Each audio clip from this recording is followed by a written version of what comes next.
Well, thank you.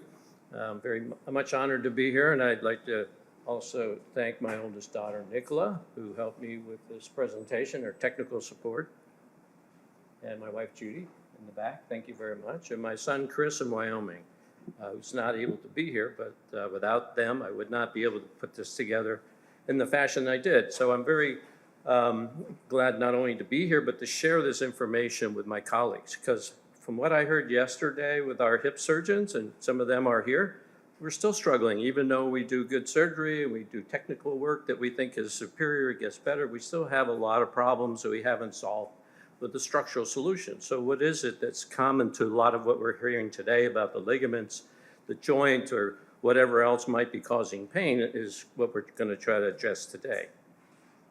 And just to give you some resources, it's just not my opinion, but this is growing like Dr. Cross was mentioning. Our academy is very much part of this growth, and they support it, and they actually have a dashboard on our website where you can go in and look and see what's updated on every one of these products that are out there. They try to give you guidance on the literature, on the regulatory pathways, also integrating colleagues from outside of orthopedics. Neuroimmune interactions and pain is where you can learn a lot about how pain is from other things besides what we think of, what we see on x-rays and MRIs. So I gleaned a lot from that.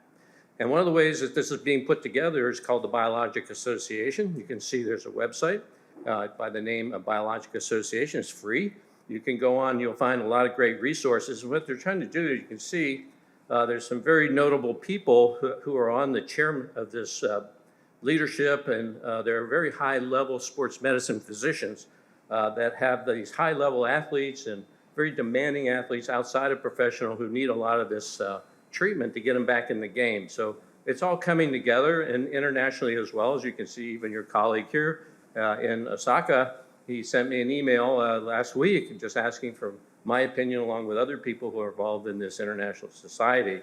One of the things they did present last year was looking at bone marrow aspirate concentrate and how it influenced the outcome of hip surgery and specifically FAI surgery. And they found that after 5 years, they had improved outcomes when you use this at the time of surgery. So it's not just treating non-surgically or after surgery.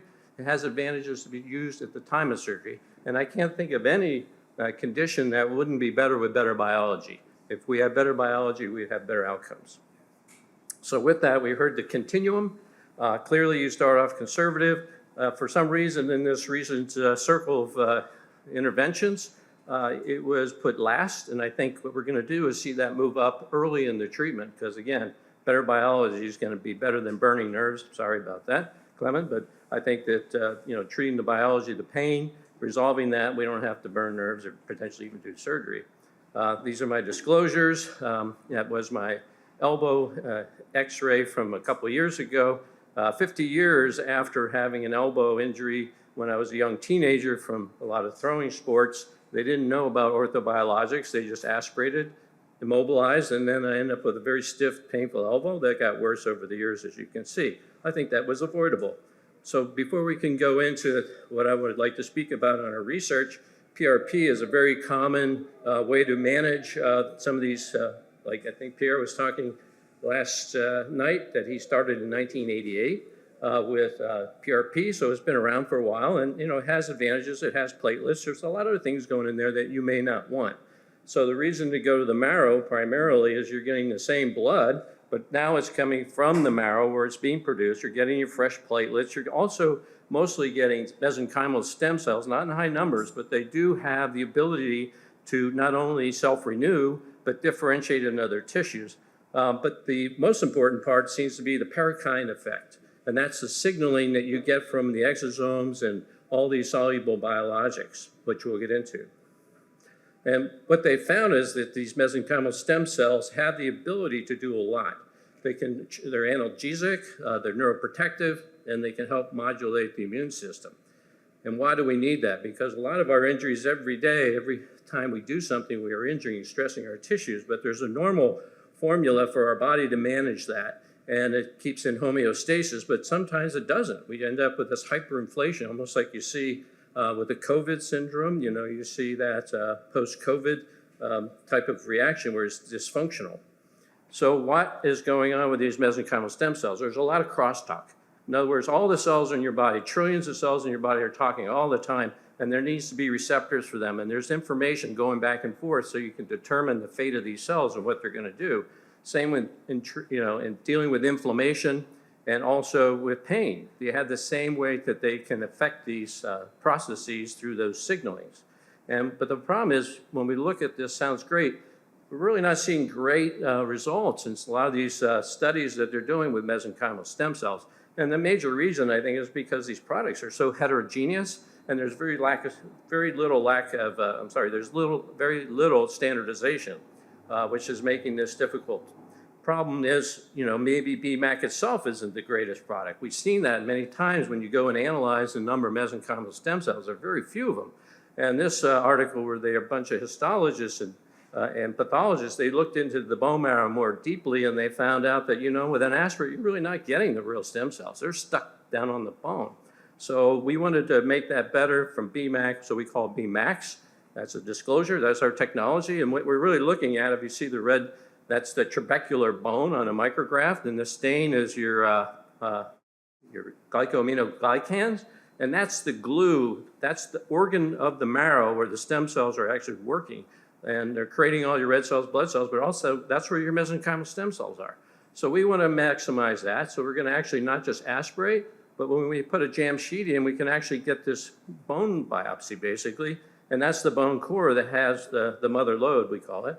And what we can do is we can process that by putting that core into a device that has some microfluidics, grinding properties. And then when we produce that through this process by placing that into a benchtop unit that takes about 3 minutes, we're able to create this injectable biologic product. And what does that look like? When we look at it in the labs, the scientists get very excited because they see real dense cell populations. I won't get into all this, but the point is they have a unique secretome as well. So they're different than what you see with the same mesenchymal stem cells you aspirate. So there's a different cell population, and they have better healing characteristics. So that's all great. What happens when you see what they do in an animal? So this is a nude rat study we did with this Vail Steadman Philippon Research Institute. And what we see is you can create a PTOA model, meaning post-traumatic osteoarthritis, and by just cutting the median meniscus in a nude rat, which does not have a thymus. So in other words, they're immune privileged. You can take a human product and put it in the joint, and they don't reject it. So it's a good way to kind of measure different factors. And one of the ones we did, our version of this, is we used one of your colleagues, Haruki here, who was a fellow at that time, and he actually did that injection on these animals. And what we were able to see when we compared it to saline, the typical bone marrow aspirate concentrate, and the product that we're talking about, we see dramatic decrease in pain, but also swelling. So there's a disease-modifying effect. For those of you who don't know Von Frey, that's when you stick a kind of a filament up against the bottom of their foot, and it shows hypersensitivity. So we want to be able to have a thicker filament, and that's why that bar is higher on the Von Frey. But the knee bend test was when you actually take the knee of the animal and you bend it, you see their pain reaction. You can see it after about 8 weeks of treatment, they basically went back to baseline as if they never had the injury, as if they never had the arthritis. And lo and behold, when you do the histology of the joint and the joint cartilage, over that period of time, the saline, which is the control on the far left, is basically bone on bone. The bone marrow aspirate concentrate did help, and it created a cartilage, but it wasn't truly hyaline cartilage.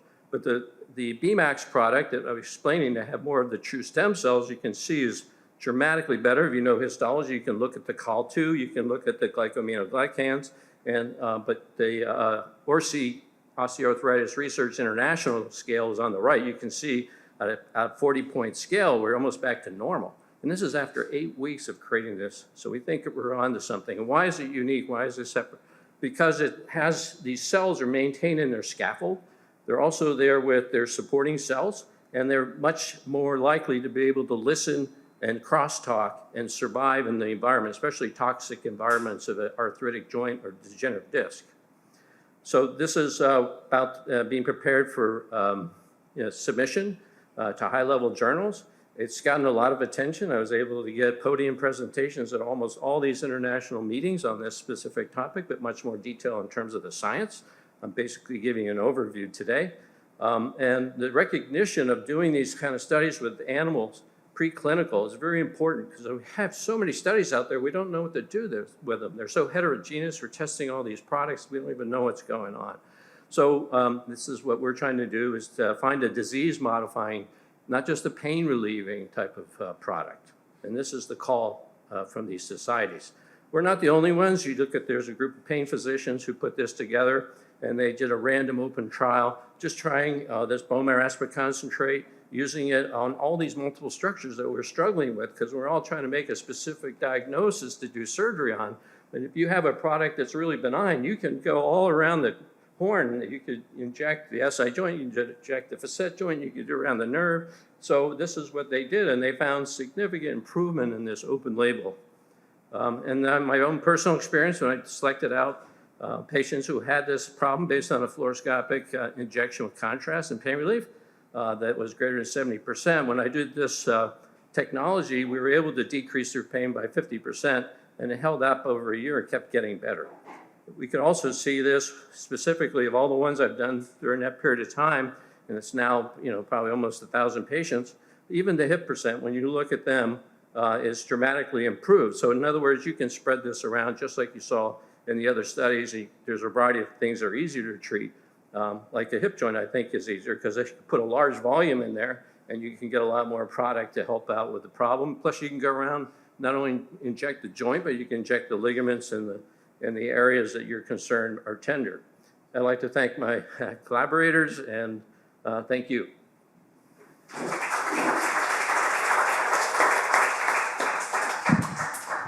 That was an unbelievable crash course in stem cells.